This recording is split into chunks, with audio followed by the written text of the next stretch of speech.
मंच पर उपस्थित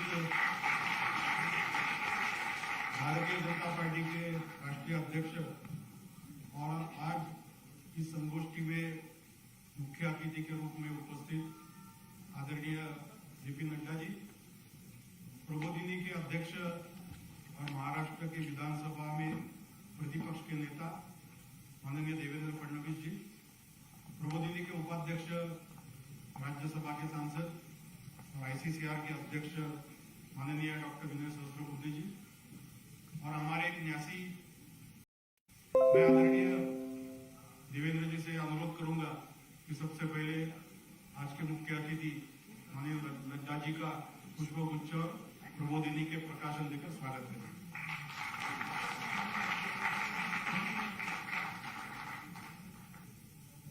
वैसे प्रबोधिनी की डॉक्यूमेंट्री एक छोटा सा परिचयपट हमने देखा, इसके लिए इसके बारे में ज्यादा मैं कहूंगा नहीं, लेकिन गत 40 साल से प्रबोधिनी का काम चल रहा है। प्रशिक्षण, प्रबोधन और शोध, इन पहलुओं के ऊपर ये कार्य हमारा चल रहा है।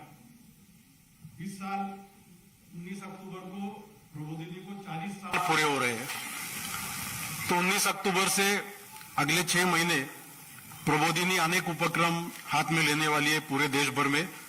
तो उसमें आप सबका सहयोग, आपकी शुभकामनाएं और आपका प्रतिभाग, सहभाग अपेक्षित है।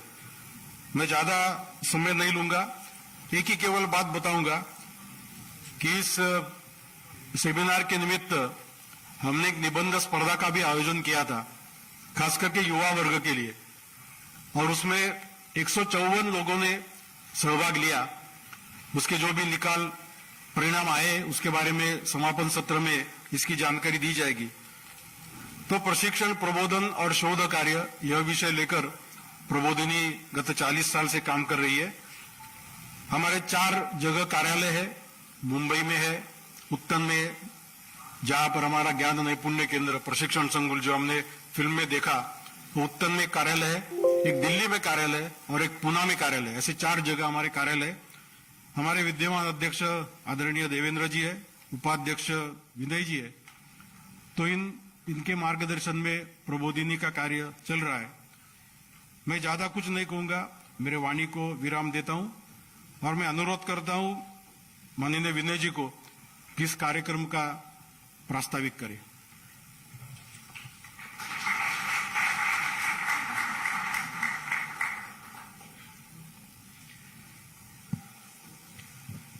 आज की इस पूरे दिन चलने वाली विचार गोष्ठी के उद्घाटन सत्र में हमारे सबके मार्गदर्शक, भारतीय जनता पार्टी के राष्ट्रीय अध्यक्ष माननीय श्री जगत प्रकाश नड्डा जी, इस सत्र की अध्यक्षता कर रहे रामभाऊ म्हाळगी प्रबोधिनी के अध्यक्ष माननीय श्री देवेंद्र फडणवीस जी, हमारे एक न्यासी माननीय श्री वी सतीश जी, प्रबोधिनी के महानिदेशक रविंद्र साठे जी, सामने बैठे हुए सभी मान्यवर, जिसमें केंद्रीय मंत्री श्री आरसीपी सिंह, लोकसभा के पूर्व उपसभापति डॉक्टर एम थम्बी दुराई और आसाम गण परिषद के श्री बीरेंद्र प्रसाद वैश्य, विख्यात विधिज्ञ श्री महेश जेठमलानी, साथ ही साथ जवाहरलाल नेहरू यूनिवर्सिटी की वाइस चांसलर डॉक्टर शांति श्री पंडित, श्री आनंद रंगनाथन जी, साई दीपक जी, देश दीपक वर्मा जी जो राज्यसभा के पूर्व महासचिव हैं, और अन्य भी सभी यहां पर उपस्थित सुधीजन भाइयों और बहनों। जब इस कार्यक्रम के बारे में आज सुबह हमारे कार्यालय में चर्चा चल रही थी, तो कोई हमारा एक कार्यकर्ता दूसरे किसी कार्यकर्ता को जो पूछ रहा था कि कैसे आना नेहरू मेमोरियल, तो बता रहा था कि इंदिरा गांधी एयरपोर्ट पर उतर जाइए, फिर या तो मोतीलाल नेहरू मार्ग पकड़िए और नेहरू मेमोरियल में आइए, राजीव चौक की तरफ नहीं जाना है। तो मैं मानता हूं कि ये उसके उद्गार भी एक दृष्टि से इस विषय वस्तु को व्याख्यात करते हैं। हमारे देश में जनतंत्र हम सबकी आस्था का विषय इसलिए नहीं है कि ब्रिटिशों के यहां से चले जाने के बाद संविधान ने जनतांत्रिक कार्यप्रणाली को स्वीकार किया, मगर जनतंत्र हमारी रगों में है, हमारे खून में है। इस देश की जो पहचान है वो जनतंत्र के बगैर परिपूर्णता से वर्णित नहीं की जा सकती। और इसलिए रामभाऊ महागी प्रबोधिनी भी, जिसके बारे में रविंद्र जी ने थोड़ा सा परिचय दिया आपको, विगत 40 सालों में जो काम प्रबोधिनी के माध्यम से हो रहा है वो मुख्यतः जनतंत्र को और मजबूत बनाने के लिए, जनतंत्र के सशक्तिकरण के लिए हो रहा है। अगर प्रशिक्षण हम करते हैं जनप्रतिनिधियों का, तो उसका उद्देश्य यह है कि जनतंत्र सफल हो, क्योंकि प्रतिनिधि सफल होगा तो जनतंत्र कारगर होगा। और प्रतिनिधि तभी सफल हो पाएगा जब राजनीतिक दल स्वस्थ रहेंगे। और उस दृष्टि से इस सेमिनार की भी एक परिकल्पना की गई। इसके पहले भी जनतंत्र को लेकर कई सारे विषयों को प्रबोधिनी ने स्पर्श किया था।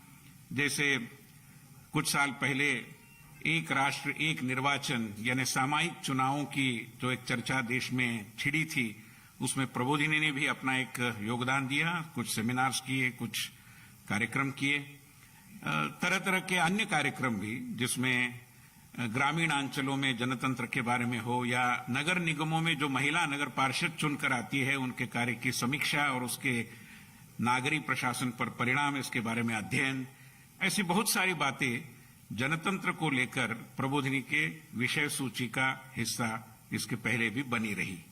इसी क्रम में भारत के जनतंत्र को और सशक्त बनाने की दिशा में जो सोच बननी चाहिए, उसमें एक बिंदु आता है कि जो घराना केंद्रित राजनीतिक दल है उनकी स्थिति और उनका भारत की राजनीति को एक दृष्टि से खतरा।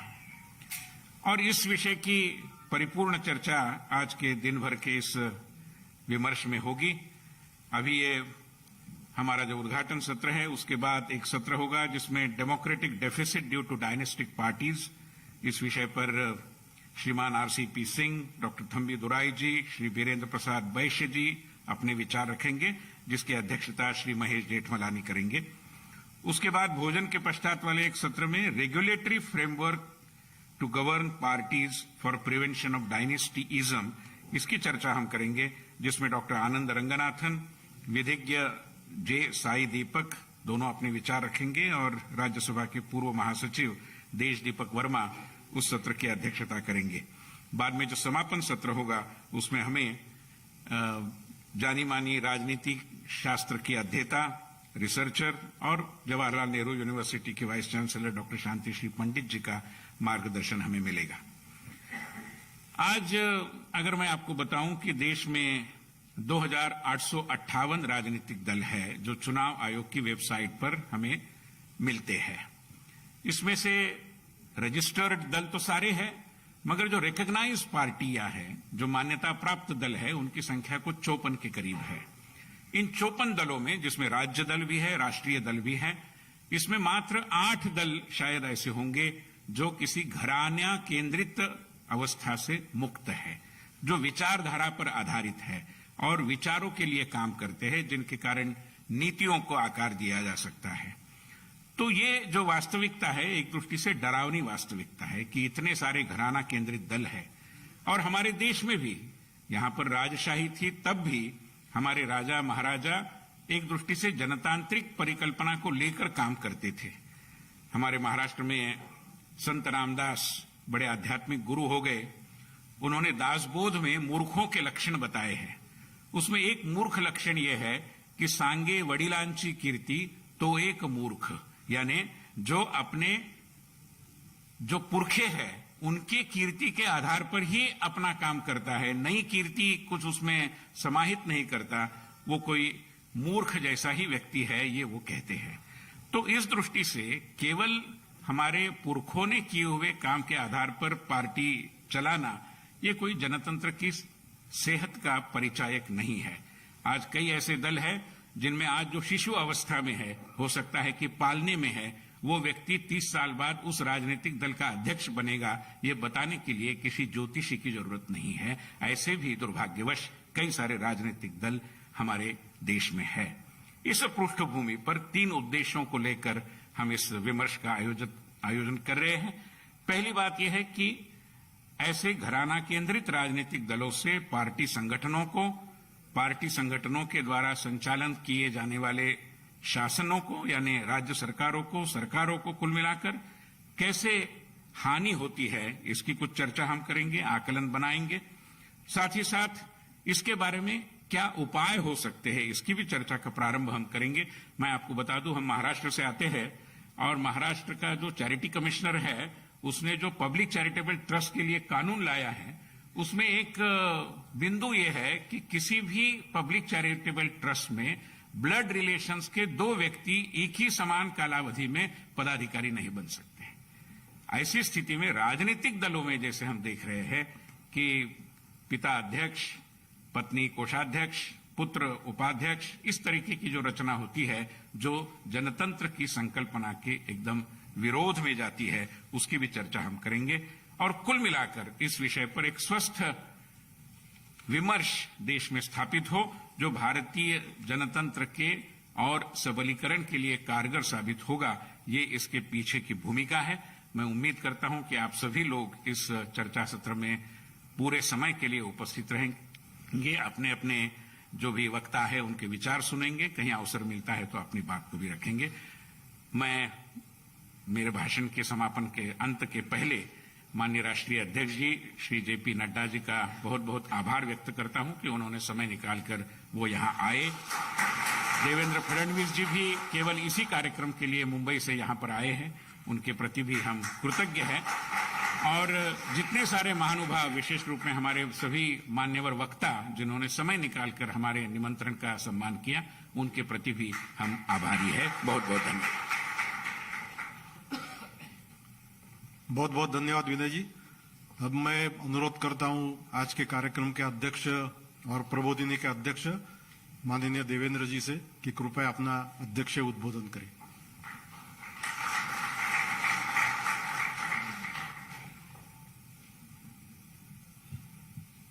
आज के हमारे इस कार्यक्रम के उद्घाटक भारतीय जनता पार्टी के राष्ट्रीय अध्यक्ष आदरणीय जेपी नड्डा जी,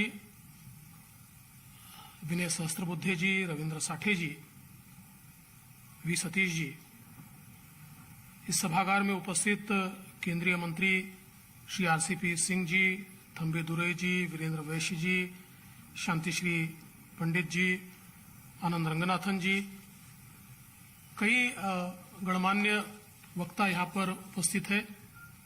हमारे जेठमलानी जी भी यहाँ पर उपस्थित है। ऐसे कई गणमान्य लोग हैं, उन सभी को मैं प्रणाम करता हूँ। और आज रामभाऊ माळगी प्रबोधिनी के माध्यम से एक बहुत ही महत्वपूर्ण विषय पर ये दिन भर की गोष्ठी आयोजित की गई है और मैं ऐसा मानता हूं कि ये बिल्कुल सही वक्त है कि जब हम वंशवाद की राजनीति के ऊपर चर्चा भी करें और एक जनमत तैयार करें, क्योंकि हमने लोकतंत्र को स्वीकारा है और जिस समय लोकतंत्र की परिकल्पना भारत रत्न डॉक्टर बाबा साहब आंबेडकर जी ने रखी थी, तो आंबेडकर जी ये कहते थे कि संविधान ने परिवर्तन क्या किया है तो परिवर्तन ये किया है कि पहले रानी के पेट से जो पैदा होता था वो राजा होता था। अब राजा रानी के पेट से पैदा नहीं होगा तो वोट की पेटी से यानी बैलेट बॉक्स से पैदा होगा। और ये जो परिवर्तन सोचा गया था कि समाज अपने लिए व्यवस्था खड़ी करेगा, वो व्यवस्था समाज के लिए कार्य करेगी और अगर व्यवस्था भ्रष्ट हो जाएगी तो समाज को अधिकार होगा अपनी व्यवस्था बदलने का। ये सूत्र हमारे संविधान के माध्यम से हमको मिला और हम लोग हमेशा कहते हैं कि दुनिया की सबसे बड़ी, दुनिया के लोकतंत्र में हम लोग बसते हैं और सही भी है। हम लोगों को हमारे लोकतंत्र का अभिमान भी होना चाहिए, क्योंकि जिस प्रकार से हमारा लोकतंत्र विकसित होता गया है, जिस प्रकार से हमारे यहाँ निष्पक्ष चुनाव हम लोग कर पाते, जिस प्रकार से भारत निर्वाचन आयोग इतने बड़े देश के अंदर लोकतांत्रिक पूरी जो प्रक्रिया है, फिर वो देश का आयोग, देश के और विधानसभा के चुनाव हो, राज्य के आयोग, पंचायत से लेकर तो सारे चुनाव हो, ये सारे चुनाव जिस प्रकार से हम लोग संपन्न करते हैं, एक बहुत ही स्वस्थ इस प्रकार के लोकतंत्र के रूप में भारत की ओर देखा जाता है। लेकिन कभी कभी ये सारी चीजें जो अच्छी है, इसकी ओर देखते हुए हम लोग विचार करते हैं तो ध्यान में आता है कि कहीं हमारे यहां पर वापस वो राजाशाही वाली मानसिकता ये पीछे के दरवाजे से प्रवेश तो नहीं कर रही है। और जब कई पार्टियों को हम देखते हैं तो ध्यान में आता है कि उनके पॉलिटिकल हेड्स, कहने को तो लोकतांत्रिक हेड्स है, किंतु किसी राजा से कम नहीं है। उनकी पार्टी आज की भाषा में अगर हम कहें तो प्राइवेट लिमिटेड पार्टी से कोई अलग नहीं है। और जो राजा चाहता है वही उन पार्टियों में होते हुए हम लोग देखते हैं। और अगर हम भारत के राजनीतिक इतिहास को देखें तो हमारे लोकतंत्र को सबसे बड़ा खतरा यही है कि एक प्रकार से ये जो सूडो इंपीरियलिज्म है, एक छद्म राजशाही जो हमारे लोकतंत्र के बीच पनपने के आसार हमको दिखते हैं या पनपी हुई दिखती है, मैं ऐसा मानता हूं कि इसके खिलाफ एक बड़ी जागृति होने की आवश्यकता है। हमने अक्सर यह देखा है कि ये जितनी वंशवादी पार्टियां हैं, जैसा विनय जी ने कहा कि परिवार के लोग ही प्रमुख पदों पर है, और एक ऐसा वातावरण हमको देखने को मिलता है कि जिसमें सत्ता और पैसा, इसका एक ऐसा समीकरण तैयार होता है कि जिसके चलते लोकतंत्र को पूरी तरीके से मुट्ठी में बांधने की कोशिश होती है। आज अगर हम राष्ट्रीय स्तर के या क्षेत्रीय स्तर के पारिवारिक पक्ष देखें तो हमारे लोकतंत्र में भ्रष्ट आचरण जिस प्रकार से बढ़ा, इसके पीछे सबसे ज्यादा कोई होगा तो वंशवादी पार्टियां हैं। आप देखिए जितने स्कैम हुए, देश में जितने बड़े बड़े घोटाले हुए, चाहे राज्यों में हुए हो, देश में हुए हो, इनमें 95% घोटाले आपको ये वंशवादी पार्टियों के राज में होते हुए दिखाई पड़ेंगे। क्योंकि अगर वंश चलाना है तो एब्सोल्यूट पावर चाहिए, और जैसा हम सब लोग जानते हैं कि एब्सोल्यूट पावर करप्ट्स एब्सोल्यूटली, इस चीज को यथार्थ में लाने का काम ये पार्टियां करती है। और इसलिए पूरे तरीके से उस पावर को हथियाने के लिए कभी पैसे का उपयोग होता है, कभी राजनीति का अपराधीकरण होता है, और सारे तरीके के लोगों को हाथ में पकड़कर हम कैसे अपनी पार्टी को चला पाए, इस प्रकार का ही कार्य होता हुआ हमको दिखाई पड़ता है। और इसलिए आवश्यकता इस बात की है।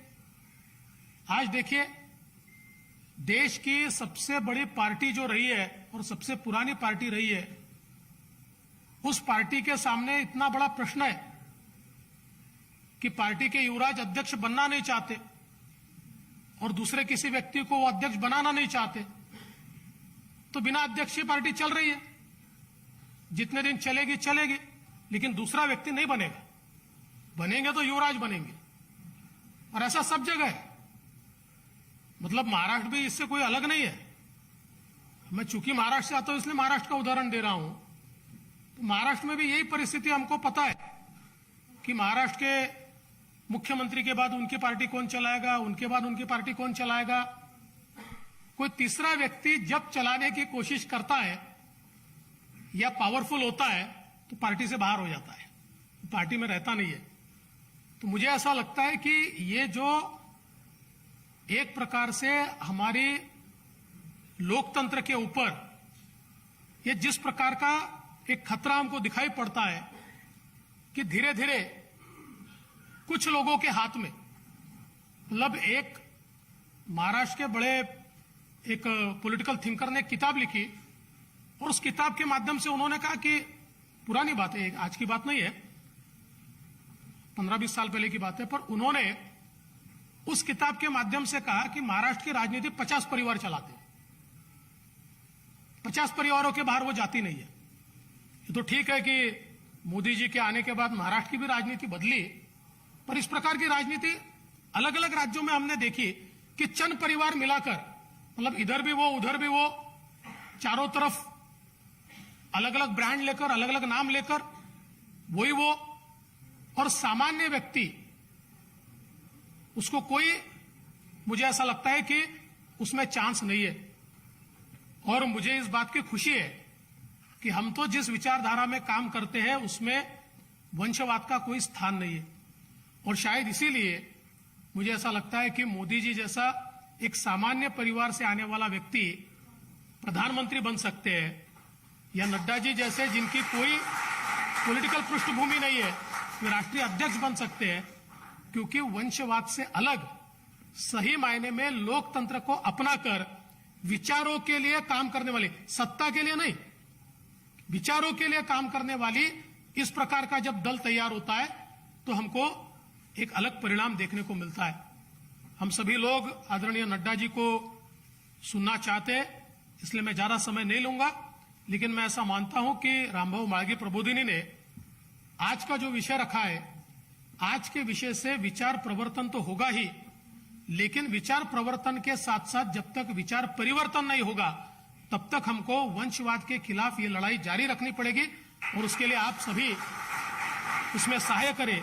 इतना ही कहते हुए अपने शब्दों को विराम देता हूं। जय हिंद, जय भारत।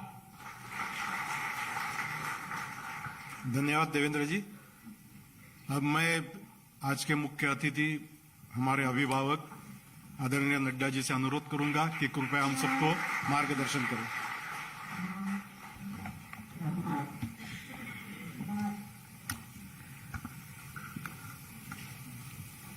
आज के इस गोष्ठी में मंच पर उपस्थित हमारे रामभाऊ माळगी प्रबोधिनी के हमारे अध्यक्ष, पूर्व में महाराष्ट्र के मुख्यमंत्री सम्माननीय देवेंद्र फडणवीस जी और वर्तमान में विपक्ष के नेता,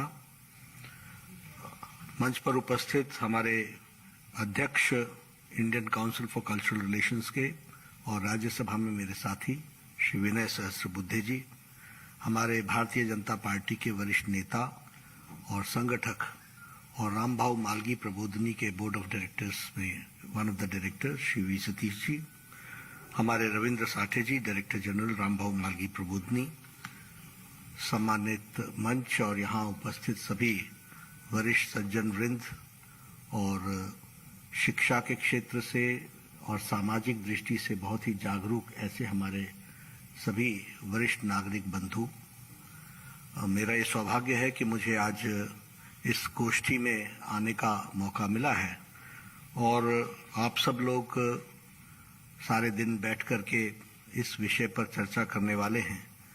सबसे पहले तो मैं रामभाऊ माळगी प्रबोधिनी के जिसका ये लक्ष्य रहा है कि वह सामाजिक राजनीतिक परिस्थितियों से उपजे हुए विषयों को समय समय पर समाज के बीच में चर्चा के लिए लाती रही है। 1982 से एक लंबा कार्य आपने रिसर्च में, ट्रेनिंग में और ट्रेनिंग के साथ साथ किस तरीके से विषयों को एक धार दिया जा सके, पैनापन किया जा सके, इसमें एक बहुत बड़ा कंट्रीब्यूशन रामभाऊ माळगी प्रबोधिनी का रहा है। और मेरी जानकारी ये भी बताती है कि लगभग 35,000 आपने मेंबर पार्लियामेंट, एमएलएज, पंचायत के मेंबर्स, सभी लोगों को आपने विभिन्न किस्म की ट्रेनिंग दी और यूथ को विशेष करके फॉर लीडरशिप रामभाऊ माळगी प्रबोधिनी ने बहुत अच्छी ट्रेनिंग दी है। तो ऐसे प्रबोधिनी को मैं सबसे पहले तो साधुवाद देता हूं कि आपके कार्य के माध्यम से आज हम सब लोग यहाँ उपस्थित भी हैं और आपने सभी विषयों को जो आगे बढ़ाने का कार्य किया है, उसमें एक बहुत विशेष योगदान आपका रहा है। जहां तक आज का विषय है threat of dynastic political parties to democratic governance, ये बहुत ही समय के साथ जुड़ा हुआ विषय है और बहुत ही, जिसे हम कह सकते हैं कि रेलेवेंट विषय है जिस पर आप चर्चा करने वाले हैं। अक्सर क्या होता है कि हम समाज में घटने वाली घटनाओं को देखते देखते इतने आदी हो जाते हैं कि उसको अपने जीवन का पार्ट मान लेते हैं और हम समझते हैं कि ये ऐसा ही चलेगा, इसमें हम क्या कर सकते हैं। और धीरे धीरे राइटसनेस क्या है, राइट क्या है, सच्चाई क्या है और क्या होना चाहिए और क्या नहीं होना चाहिए, इसका बोध धीरे धीरे कम हो जाता है और हम उसके साथ अपने आप को आत्मसात कर लेते हैं। लेकिन इस तरीके के गोष्ठियों के माध्यम से, चर्चा के माध्यम से आप जब उन विषयों से निकलने वाली समस्याएं और उनके थ्रेट्स की चर्चा करते हैं तो निश्चित रूप से एक समाज में एक जागरूक समाज की निशानी भी सामने आती है और जागरूक समाज की दृष्टि से हम उस पर रिस्पॉन्ड करने लगते हैं। तो इसलिए सब्जेक्ट सिलेक्शन के लिए भी मैं रामभाऊ मालगी को और विशेष करके विनय जी को बधाई देना चाहता हूं कि उन्होंने एक बहुत ही सामयिक विषय पर चर्चा करने का प्रारंभ किया है। और मुझे खुशी है कि इसमें हमारे देवेंद्र फडणवीस जी भी पार्टिसिपेट करेंगे, आरसीपी सिंह जी पार्टिसिपेट करेंगे, थम्बी दुराई जी पार्टिसिपेट करेंगे, हमारे वैश्य साहब पार्टिसिपेट करेंगे, महेश जेठमलानी जी पार्टिसिपेट करेंगे, रंगनाथन जी होंगे, देश दीपक जी होंगे, साई दीपक जी होंगे। यानी आपने सभी वॉक्स ऑफ लाइफ से और सभी पॉलिटिकल पार्टीज के दृष्टि से काम करने वाले लोगों को और विशेष करके जो जागरूक लोग हैं, इंटेलेक्चुअल हैं, उनको आपने इसमें जोड़ा है। तो एक तरीके से आपको इसके लिए भी मैं बधाई देता हूं कि दिन भर में जो आप डेलिब्रेशंस करेंगे उन डेलिब्रेशंस में बहुत कुछ निकलेगा। बैठा बैठा मैं ये भी सोच रहा था कि आपने उद्घाटन के लिए भी ठीक ही व्यक्ति को बुलाया है, जो भारतीय जनता पार्टी जो एकमात्र इंटरनल डेमोक्रेसी को मेंटेन करते हुए आइडियोलॉजिकल कार्डर based party with its all internal dimensions of democracy को मेंटेन करते हुए चलने वाली एकमात्र विश्व की सबसे बड़ी पार्टी है, उसके प्रतिनिधि को आपने बुलाया है तो ठीक ही किया है, क्योंकि वो उन विषयों के बारे में बोलने का हमारा नैतिक अधिकार तो है, क्योंकि we are the persons, we are the champions who have been. तो व्यक्ति के नाते नहीं लेकिन पार्टी के प्रतिनिधि के नाते आपने मुझे इसके लिए मौका दिया, तो मैं इसके लिए भी आपको बधाई देता हूं और धन्यवाद देता हूं। जहां तक प्रजातांत्रिक व्यवस्था का सवाल है, क्योंकि इंटेलेक्चुअल डिबेट्स तो अगले सेशंस में होंगी, मैं कोई उसमें पार्टिसिपेट नहीं कर रहा, लेकिन कुछ जो मेरी ऑब्जर्वेशंस हैं वो आपके सामने रखना चाहता हूं। जहां तक डेमोक्रेटिक व्यवस्था का सवाल है, प्रजातांत्रिक व्यवस्था में राजनीतिक दल एक महत्वपूर्ण टूल है, बहुत महत्वपूर्ण उपकरण है, और अगर वह स्वस्थ है तो प्रजातंत्र स्वस्थ है, अगर वह अस्वस्थ है तो प्रजातंत्र अस्वस्थ है। और धीरे धीरे प्रजातांत्रिक व्यवस्थाओं पर आघात पड़ने का प्रयास भी होता है और नतीजा भी इसी प्रकार का निकल करके आता है। इसलिए जब हम इस बात को कहते हैं, अब डिसीजन मेकिंग प्रोसेस है, तो डिसीजन मेकिंग प्रोसेस किसी पॉलिटिकल पार्टी का क्या है? उस डिसीजन मेकिंग प्रोसेस में रिलेशनशिप बिटवीन द लीडर्स क्या है? क्या दो व्यक्तित्व बराबर की डंके की चोट पर प्रोज एंड कॉन्स पर डिस्कस कर सकते हैं, या एक को टो करना है, एक को फॉलो करना है और एक को डिक्टेट करना है? तो यह रिलेशनशिप भी बहुत महत्वपूर्ण होता है पॉलिटिकल पार्टी के डिसीजन मेकिंग प्रोसेस में।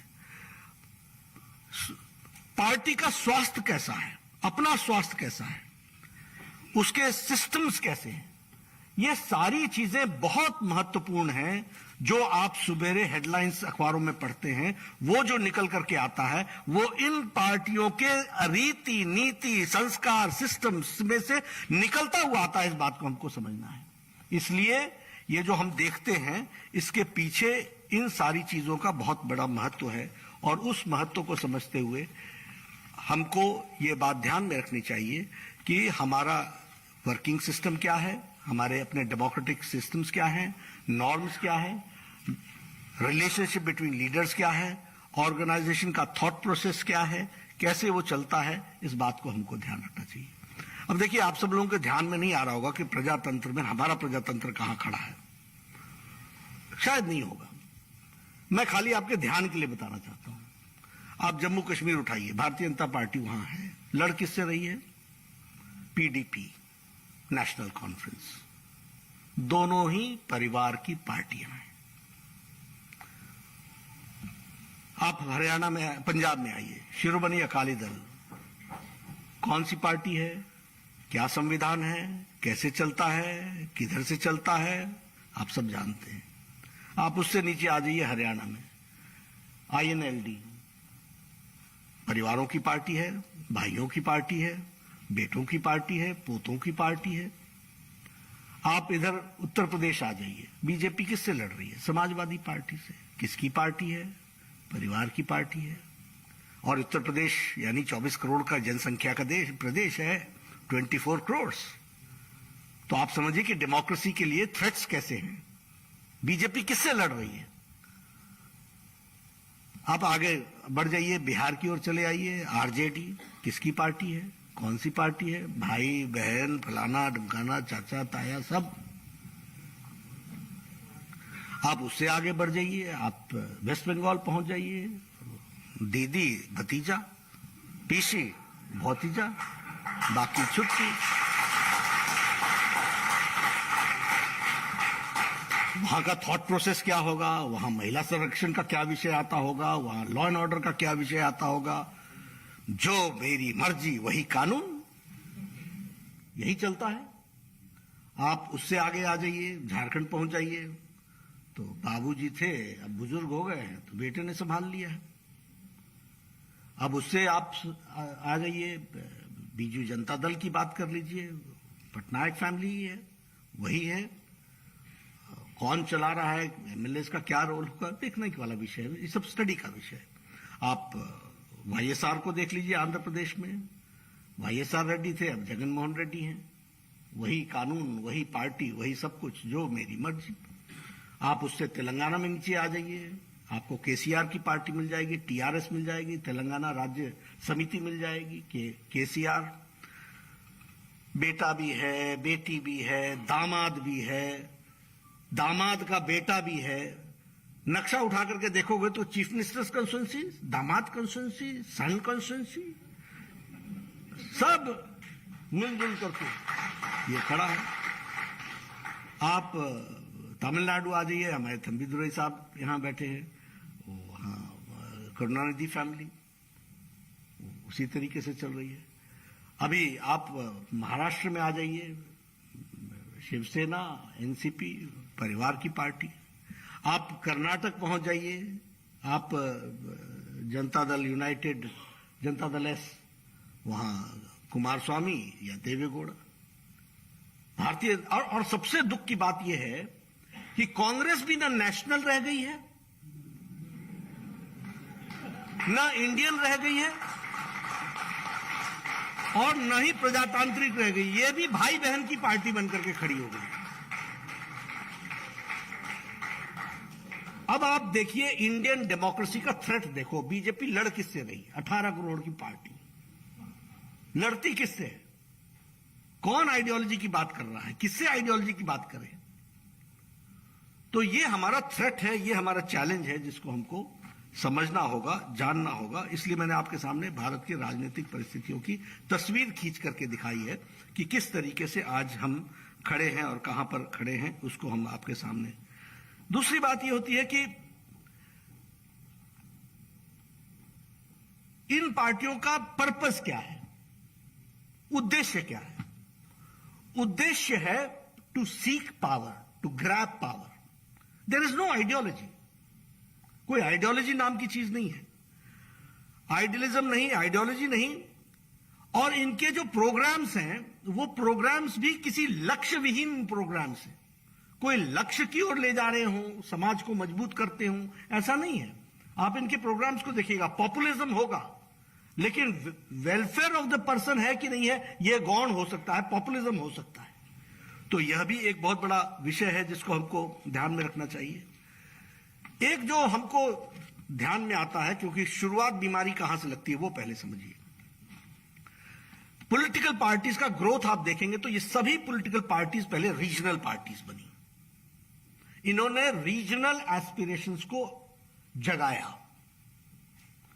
और रीजनल पार्टीज के तरीके से ये बढ़ते हुए आगे आई। और इसमें भी मैं कहता हूं कांग्रेस बहुत बड़ी दोषी है, क्योंकि 60 इयर्स में उन्होंने नेशनल ऑब्जेक्टिव के आगे रीजनल एस्पिरेशंस को जगह नहीं दी।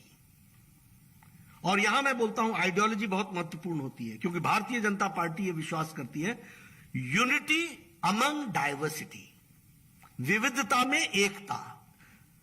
सेंट्रल स्ट्रांग होना चाहिए, लेकिन रीजनल एस्पिरेशंस की जगह होनी चाहिए, उसको समावेश करने की जगह होनी चाहिए। कांग्रेस ने नहीं किया, इसलिए ये रीजनल पार्टीज खड़ी हो गई। अब रीजनल पार्टीज का अगला थ्रेट क्या है उसको भी देखिए, कि रीजनल पार्टीज में पर्सनैलिटी कल्ट ओवरबेयरिंग हो जाता है, ओवरवेलमिंग हो जाता है। तो आप देखिएगा कि रीजनल पार्टीज ने में धीरे धीरे पर्सनैलिटीज ने पार्टी को कब्जा कर लिया, और कब्जा करने के बाद वो रीजनल पार्टीज, आइडियोलॉजी किनारे रह गई, रीजनल एस्पिरेशंस किनारे रह गए, फैमिली सामने आ गई। और फिर जैसे ही वो पर्सनैलिटी आगे आई तो वह उसने एक तरीके से पार्टी पर कब्जा करते हुए आगे बढ़ने का प्रयास किया है। तो इस तरीके से रीजनल पार्टीज कन्वर्टेड इनटू घराना फैमिलीज, या जिसको आप डायनेस्टिक पार्टीज कहते हैं, उस तरीके से डेवलप होकर के आती है। एक और थ्रेट भी है कि क्योंकि इनको सत्ता में आना है ये इनके इन प्रकारेण, तो यह पोलराइजेशन करने में भी पीछे नहीं रहते। पोलराइजेशन चाहे कास्ट का करें चाहे धर्म का करें, लेकिन करते हैं। यह रीजनल पार्टी की विशेषता है। जिस जाति से नेता होता है पर्सनालिटी कांटेस्ट में, उस जाति को वो उभारता है, और जिस धर्म के साथ जुड़ करके उसको वोट मिलता हो तो उसको भी जोड़ने का वो प्रयास करता है। तो नेशनल इंटरेस्ट शेल्फ हो जाते हैं, वो ताक पर रख दिए जाते हैं, और पर्पस फॉर पावर के लिए पोलराइजेशन भी, दोनों किस्म का पोलराइजेशन होता है। इसको भी हमको ध्यान में आता है। अभी जैसा इन्होंने हमारे विनय जी ने कहा, घराना भी दो किस्म वाली बात। एक तो है जिसमें पार्टी ही पूरी की पूरी कब्जे में, उसका अध्यक्ष पेट्रन इन चीफ पिताजी होंगे, बेटा उसका वर्किंग प्रेसिडेंट होगा या प्रेसिडेंट होगा, चाचा उसका पार्लियामेंट्री बोर्ड का सदस्य होगा। एक पार्लियामेंट में एक विषय आया जिसमें हमने सोचा कि सभी ऑल पार्टी शुड सपोर्ट, तो मैं उस पार्टी के अध्यक्ष से मिला, मैंने कहा कि आपका भी प्रस्ताव आ जाए, इस पर सबका सपोर्ट मिलना चाहिए। बोला मैं आपको भी लिख करके देता, मैं कहा पार्लियामेंट्री बोर्ड से पास हो। बोला उसमें कौन सी बड़ी बात है, चाचा है ताया है, सबको तो हम ही चाहें और कौन।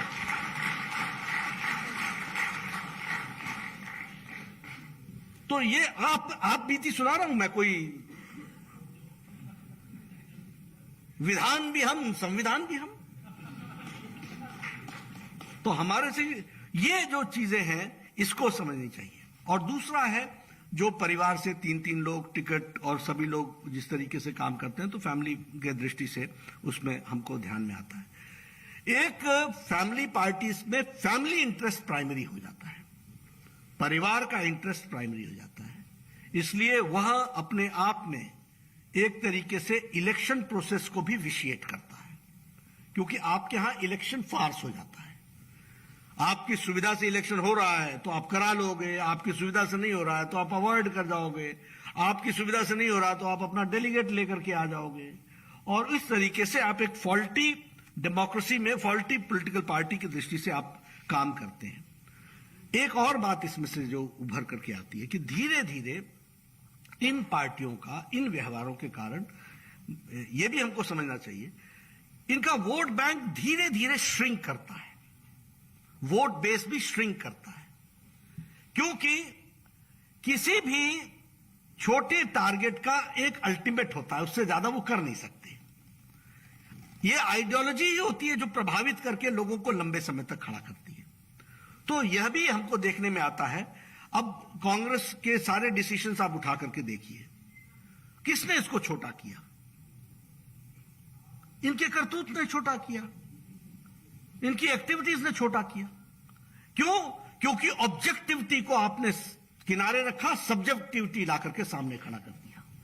तो यह भी हमको ध्यान में रखना है। मतलब मैं इसलिए बता रहा हूं कि हमारे लिए पॉजिटिव पॉइंट क्या है कि देर सवेर तुम जाओगे, हम आएंगे। मैं मान के चलता हूं। देखिए, हम पॉलिटिकल पार्टी में आज मैं ठीक है, मुझे एक जिम्मेवारी मिली है, लेकिन ये भारतीय जनता पार्टी हमारे कारण खड़ी नहीं है। 4-4 दशक लग गए हैं तपस्या के, तब खड़ी है। 4 जनरेशंस। इसलिए मैं सबको हंसते हंसते बोलता हूं, यार मेरा मुकाबला करना हो तो पहले 4 जनरेशन तो लगा ले। 12 करोड़ तेरे चलते हैं। ये आइडियोलॉजिकल बेस्ड पार्टी की ताकत है, इसको हमको याद रखना चाहिए। तो हमारा बेस बढ़ेगा ही बढ़ेगा और वो श्रिंक करेंगे ही करेंगे। श्रद्धा होती है तो उसमें से हमको ज्ञान मिलता है। अगर हमारे में नम्रता होती है तो हमारे को मान मिलता है, और मेरिट होती है तो जगह मिलती है। अब ये शाश्वत नियम है, ये मेरे लिए बदलेंगे और किसी और के लिए नहीं बदलेंगे, ऐसा नहीं है। ये बदलेंगे ही नहीं। इसको मानना है तो मानो, नहीं मानना तो नहीं मानो। तो श्रद्धा कोई ऐसे तो नहीं आ जाती है। ठीक है, कुछ लोग मिल जाएंगे जो आपकी तरफदारी करते हुए सारी जिंदगी लगा देंगे, लेकिन देश नहीं लगाता इस तरीके से, प्रदेश नहीं लगाता, वो किसी बड़ी आइडियोलॉजी के लिए लड़ता है।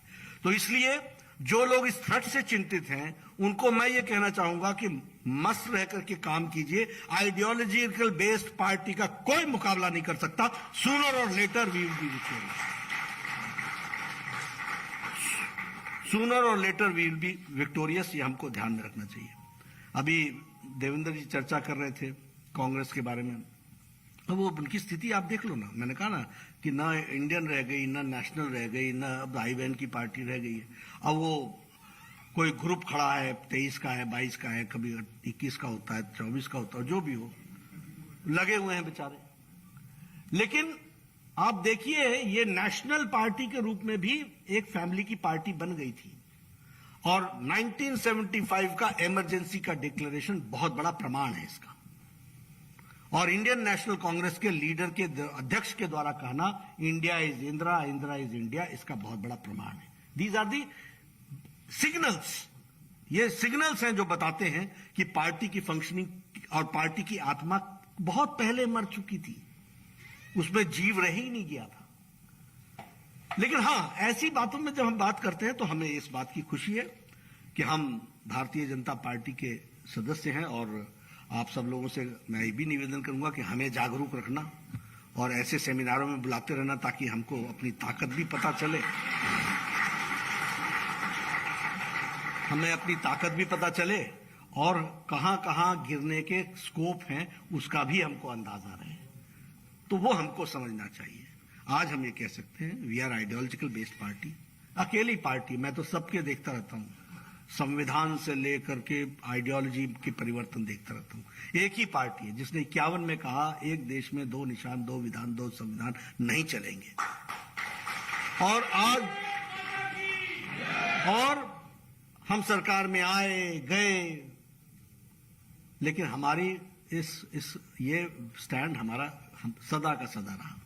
और दुख की बात यह है कि जो इसके प्रोपोनेंट थे, उन्होंने राज्यसभा और लोकसभा में ऑन रिकॉर्ड इसका विरोध किया। क्यों? क्योंकि ऑब्जेक्टिविटी खत्म हो गई थी, सब्जेक्टिविटी आ गई थी। जवाहरलाल नेहरू ने कहा था कि ये तो टेम्पररी है, ये तो घिस घिस के घिस जाएगा, it is a temporary arrangement, article 370। लेकिन जब एब्रोगेट करने के मौका आया तो आपको जम्मू कश्मीर का एंगल समझ में आया, देश भूल गया, और ऑन रिकॉर्ड कांग्रेस ने विरोध किया। ये हुआ, ऐसा होता है। तो इसलिए हम आइडियोलॉजिकल बेस्ड पार्टी हैं, और आइडियोलॉजी के प्रति ही लोगों की श्रद्धा होने के कारण काडर के प्रति समर्पित होने की वाली पार्टी है। तो काडर भी हम हैं, और काडर होने के कारण मास फॉलोइंग हमारी बनती है, क्योंकि उस कार्डर पर विश्वास करते हुए मास फॉलोइंग की तरफ हम आगे बढ़ते हैं, और यह डेमोक्रेसी के लिए बहुत आवश्यक है। अब मेरे से पहले कोई अध्यक्ष था, मेरे बाद भी कोई अध्यक्ष होगा, उसके बाद भी कोई अध्यक्ष होगा, यह हम गारंटी से कह सकते हैं। लेकिन ऐसा क्या है रीजनल पार्टी में कि बाबूजी जब तक गए नहीं तब तक हम उसके बाद हमें आएंगे ना? ये कैसे हो रहा है? ये क्यों हो रहा है? ये इसलिए हो रहा है क्योंकि वह रीजनल पार्टी का कैरेक्टर उस तरीके का बन रहा है। और हम बैठे बैठे भी विनय जी से डिस्कस कर रहे थे, संविधान में लिखा हुआ है कि discrimination because of birth is unconstitutional, it is against law. लेकिन यहां तो डिस्क्रिमिनेशन ही होता है, इसी को जगह मिलती है क्योंकि आप फलाने के घर में पैदा हुए हैं इसलिए आप पार्टी के अध्यक्ष बनेंगे। और इसकी भविष्यवाणी कोई भी कर सकता है, अभी पैदा हुआ कि नहीं हुआ मालूम नहीं, लेकिन आपकी भविष्यवाणी कर देंगे कि जो भी आएगा वही होगा सल्तनत का इंचार्ज। तो ये हमारी थ्रेट है। लंबे समय तक एक ही आदमी अध्यक्ष चल रहा है, जैसा भी मीना जी बताया कि हम होंगे, हम नहीं होगा तो टेम्पररी होंगे, एक्टिंग नहीं होगा तो बिना प्रेसिडेंट के चलेंगे, लेकिन चलेगी हमारी चलेगी। तो इससे लड़ना भारतीय जनता पार्टी को कोई तकलीफ। मैं फिर आपको बताता हूं कि हमको तो ऐसे ये जो आइडियोलॉजिकल नॉन आइडियोलॉजिकल पार्टीज हैं इसके साथ लड़ना आप समझ सकते हैं कि हमारे लिए कोई तकलीफ का विषय नहीं होता। हम लोग तो डेमोक्रेसी में विश्वास करने वाले लोग हैं, लेकिन प्रजातंत्र के लिए यह खतरा है। और इसलिए मैं ये चाहूंगा कि हमारे इंटेलेक्चुअल्स आज के सब्जेक्ट पर अपना प्रकाश डालेंगे और सारी बातें कहेंगे, लेकिन इसको हमको विषय को उजागर करना चाहिए। आप सब लोग सभी समाज के प्रतिष्ठित प्रतिनिधि हैं और आपकी एक अपनी फॉलोइंग है, आपकी एक अपनी साख है और आपका एक इंटेलेक्चुअल फ्लेवर है। तो मेरी बातों को, जो मैंने क्रूड बातें आपको कही हैं और जो आज दिन भर में आपको कहा जाएगा, इसको इंटेलेक्चुअल फ्लेवर में आप कैसे आगे रख सकते हैं और लोगों को बता सकते हैं। लेकिन इस पर बहस होनी चाहिए, बहस छिड़नी चाहिए। अब 21वीं शताब्दी का भारत और 21वीं शताब्दी के भारत में एक मजबूत डेमोक्रेटिक तरीके से दुनिया में अपने आप को स्थापित कर रहा है और हम प्रजातंत्र में राजतंत्र को लाने का प्रयास हो रहा है। तो इससे हमको कैसे हम निजात दिलाएंगे? हेल्दी डेमोक्रेसी हमारे को चाहिए, वो हमको हेल्दी डेमोक्रेसी के लिए हेल्दी पॉलिटिकल पार्टीज चाहिए और हेल्दी पॉलिटिकल पार्टीज के लिए इस विषय पर चर्चा होना सामयिक है, रेलेवेंट है, आवश्यक है। तो आप सब लोग इसमें जुटेंगे। इन्हीं शब्दों के साथ बहुत बहुत धन्यवाद।